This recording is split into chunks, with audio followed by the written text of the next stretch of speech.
이번 연구 성과의 하이라이트는 모든 암의 에너지원은 지방산이라는 것을 밝힌 것이고 이것이 국제적으로 킴 이펙트로 인정받은 것입니다. 암세포.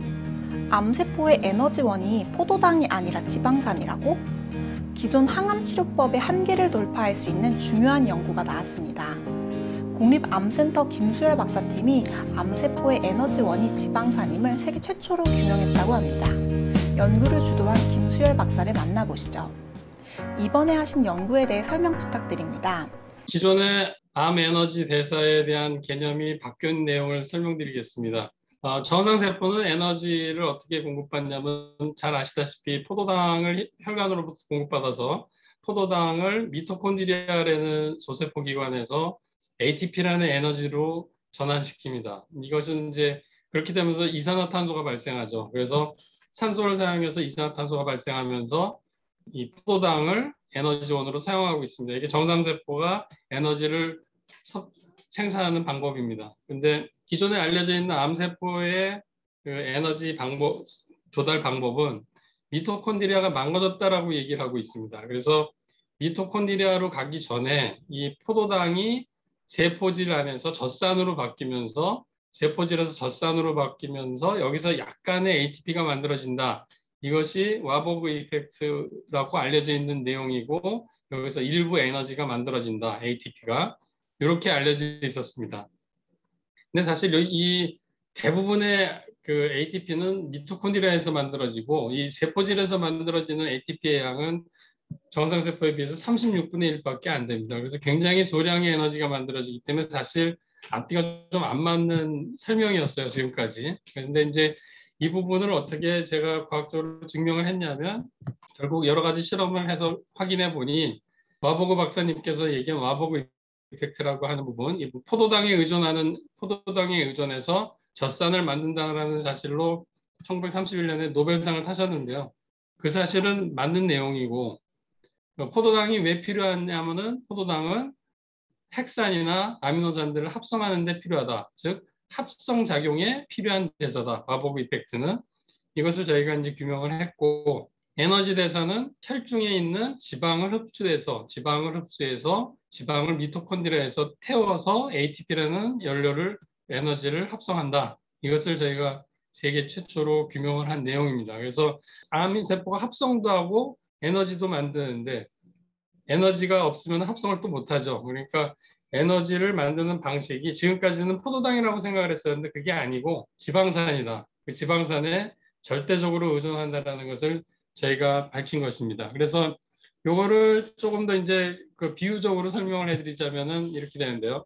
그러니까 여러분도 알다시피 에너지를 생산해내는 데는 두 가지 방법이 있습니다. 하나는 수력 발전이 있고 또 하나는 화력 발전이 있습니다. 그래서 수력 발전은 말 그대로 탄수화물, 그러니까 물이 들어가 있는 탄수화물을 이용해서 떼가지고 에너지를 만들어내는 것을 수력 발전이라고 해서 정상세포가 사용하는 것이라면 와버그 박사께서 발견하신 것은 수력 발전을 하지 않는다. 탄수화물은 전부 다 젖산을 만든다라는 사실을 발견했기 때문에 수력 발전은 암은 사용하지 않는다. 그러면은 발전기를 돌릴 수 있는 유일한 소스는 이 화력 발전밖에 없습니다. 그래서 암세포는 화력 발전, 기름을 때워서 화력 발전으로 전기를 공급한다라는 것을 저희가 발견한 것이고, 따라서 이 화력 발전을 막아주는 신약을 개발을 하면은 정상세포는 수력 발전에 전혀 데미지를 받지 않고 암세포는 화력 발전이 막히면은 전기 공급이 되지 않기 때문에 암세포는 사멸하게 돼 있습니다. 그래서 이제 저희가 신약 개발을 지금 요 암세포의 화력 발전을 막는 약을 만들어서 그 국립암센터에서 아마 조만간에 임상시험에 들어가려고 준비 중에 있습니다. 일반 세포의 에너지 대사는 수력 발전에, 암세포의 에너지 대사는 화력 발전으로 비유를 들어 설명해 주신 건가요? 화력 발전은 그러니까 아시다시피 이제 그 터빈이 돌아가야 이제 전기가 발생이 되는데 이 터빈을 돌리는 원동력이 그러니까 물이 떨어지는 수력 발전을 통해 가지고 터빈을 돌리면서 전기가 발생할 수도 있고 그게 수력 발전이고 화력 발전은 기름을 때우면 열이 나오기 때문에 그 기관을 이용해 가지고 터빈을 돌려서 전기를 생산해내는 것이 화력 발전입니다. 그래서 화력 발전의 주요 소스는 기름을 때우는 거고 수력 발전의 주요 소스는 이제 수위 떨어지는 힘이 되는 거죠. 근데 이제 이걸 비유적으로 설명드린 거고 인체 내에서는 주로 많이 사용되는 에너지원이 탄수화물이거나 지방입니다. 그래서 탄수화물이나 지방 중에 하나를 택하게 돼 있는데 일반적인 정상세포는 탄수화물을 때우기 때문에 이산화탄소를 발생하면서 호흡이라 그러죠.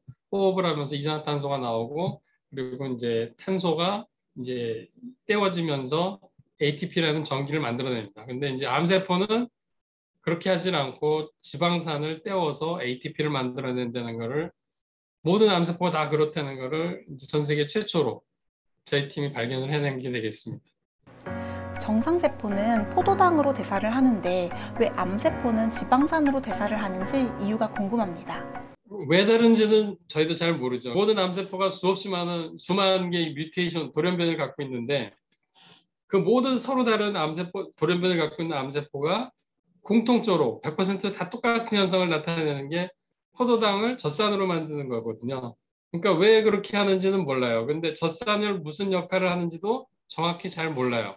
하지만 포도당을 다 젖산으로 만들어 버리거든요. 그래서 이제 그걸 발견하신 분이 와버그 박사분이 노벨상을 타신 거고 그걸로 지금 그걸 이용한 항암제도 많이 개발되고 있어요. 근데 이제 지금까지의 축적된 정보를 종합해 보면은 포도당을 가지고 젖산을 만드는 과정 중에는 핵산이나 아미노산을 합성하는데 주로 많이 쓰인다. 이제 그렇게 알려져 있고 동화대사라 그러죠. 합성을 만드는 데 쓰인다. 에너지는 어디서 오느냐? 정상세포는 포도당을 태우면서 포도당이 탄소가 6개짜리인데 그러면 CO2가 6개가 나오거든요. 그래서 이산화탄소를 만들면서 ATP를 만들어내는데 이산화탄소로 안 만들기 때문에 암세포에서는 이걸 가지고선 아미노산이나 핵산을 만들어내는데 사용이 되고 그러면은 호흡을 하지 않으면은 ATP는 어떻게 만드냐는 거죠. ATP를 만들 수 있는 소스가 없었던 거죠. 그러니까 그걸 모르는 상태로 지금 그냥 이렇게 지내오고 있었는데 그거를 지방을 떼우면서 지방을 CO2로 만들면서 떼우면서 지방산을 떼우면서 ATP를 만든다라는 거를 저희가 처음 이제 규명을 한 겁니다. 근데 이제 정상적인 세포는 지방은 살이 되죠. 이렇게 비축돼 있죠. 그래서 이제 영양분이 떨어지거나 그러면 그걸 떼우죠, 나중에. 하지만 바로 떼우는 데는 탄수화물을 쓰죠. 그죠? 그래서 이제 그 대표적인 예가 그 겨울잠을 자는 곰 같은 경우는 지방을 많이 축적을 하죠. 자는 동안. 탄수화물을 못 먹으니까 살을 찌우고 지방을 많이 축적한 다음에 그냥 잠만 자도 그걸 떼우면서 에너지를 유지하는 거거든요. 체온도 유지하고 ATP도 유지하고. 그러니까 이제 그런 의미에서 지방이 필요한 건데 암세포는 탄수화물로는 다른 우리가 쉽게 얘기하면 빌딩 블록이라 그러는데 벽돌을 만들어 버리니까 탄수화물로 에너지원은 지방을 끌어다 쓸 수밖에 없는 상황이다. 이렇게 보시면 될 것 같습니다. 암세포와 정상세포가 외에도 어떤 다른 특징이 있나요? 암세포하고 정상세포가 다른 부분은 굉장히 많은데 이제 저희가 찾는 부분은 공통적으로 다른 걸 찾는 거거든요. 그래서 이제 그 예를 들면 이제 그동안 과거에 한 20년 동안 열심히 연구가 되었던 게 돌연변이에 대한 연구들이었거든요. 그래서 돌연변이를 갖고 있는 거는 암세포마다 다양한 돌연변이를 가지고 있습니다. 그래서 돌연변이를 갖고 있다는 다른 특성을 나타내는 거거든요. 근데 그런 거는 암세포마다 서로 다 다른 특성을 나타내죠. 정상세포와도 다르지만. 그렇지만 이제 와버그 박사가 발견한 거나 제가 발견한 것 같은 경우는 공통적인 다른 점이거든요. 그러니까 정상세포와 다른 공통적인 다른 점은 어떤 면에서 유용하냐면 암세포가 온몸으로 퍼졌을 때 정상세포와 암세포를 육안으로 구분이 안 되거든요. 근데 이제 그 다르다는 성질을 이용해서 우리가 암세포를 공격할 수 있다.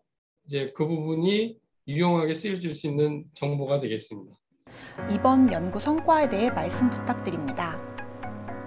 그래서 사실 이제 이 성과는 사실 모든 암에 다 적용이 되는 사항이긴 하지만 지금 많은 항암제들이 개발되고 있으나 이제 좀 소외되어 있는 암종들, 즉 다시 말해서 항암제 개발이 어려운 암종을 겨냥해서 저희가 암 치료제를 개발하려고 합니다. 그래서 췌장암 같은 경우는 굉장히 힘든 부분인데 췌장암 치료제 개발을 일단 우선적으로 저희가 도전을 하려고 하고 있고요.